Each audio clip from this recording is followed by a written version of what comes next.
Hai guys, selamat datang di YouTube channel Naksir Sneakers. Kali ini gue mau review sepatu Adidas GC 350 Pirate Black. Sepatu yang dulunya dijual kalau nggak salah harganya tuh sampai 20 jutaan. Dan ini jadi sepatu yang gue pengen sebenarnya, gue impi-impiin juga untuk bisa nyobain, bisa megang sepatu ini. Yang akhirnya sekarang kesampaian guys. Gue happy Adidas ngerilis sepatu ini lagi, meskipun ada bagian yang bikin gue nggak happy karena kolaborasi antara Adidas dan juga Kanye West udah berakhir. Dan pastinya sepatu ini bakal dirilis untuk yang terakhir kalinya. Kalau misalnya nggak ada rujuk gitu ya guys, sedih banget karena menurut gue sepatu ini jadi salah satu sepatu yang revolusioner gitu. Dimana dulu gue inget banget orang-orang tuh antri pengen beli sepatu ini, antrinya sampai panjang banget gitu. Dan secara siluet sebenarnya sepatu ini tuh kelihatan simple gitulah guys. Ya, nilai positifnya untuk sekarang ini sepatu ini udah bisa didapetin dengan harga mungkin misalnya 6 jutaan.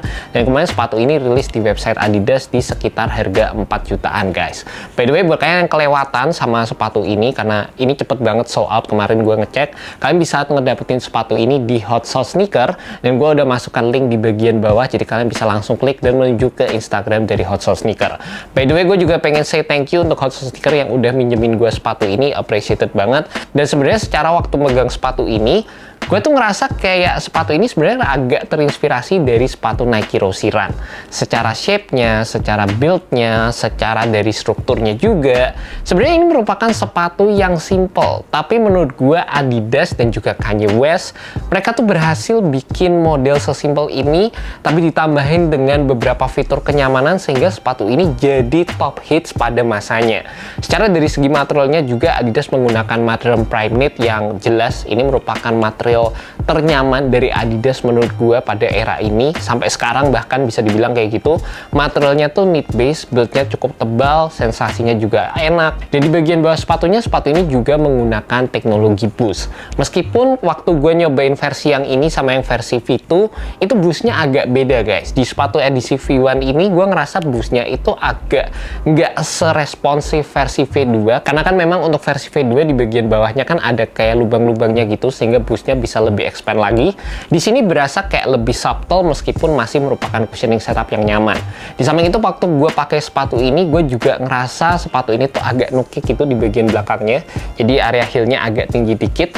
Dan ini feel yang udah umum sebenarnya gue temukan di sepatu Nike Rossi Run. Kombinasi antara build cushioning yang udah nyaman, material yang juga terbilang bagus, serta colorway yang simple seperti ini, bisa dibilang ini jadi sepatu daily yang menurut gue juga perfect guys. Dan ngerasa kalau ini jadi kesempatan terakhir untuk punya sepatu ini, well, rasanya agak sulit untuk dilewatin. Untuk sizingnya sendiri, sepatu Adidas 350 ini juga beda banget sama versi keduanya. Dimana gue ngerasa untuk versi yang pertama ini fitnya ternyata lebih loose, dan gue ngerasa untuk sepatu ini kalian bisa beli true to size aja. Sedangkan untuk yang V2, gue itu lebih prefer untuk naik setengah size di sepatu tersebut guys. Dan waktu dipakai seperti yang gue bilang tadi, secara colorway-nya ini emang udah ikonik banget.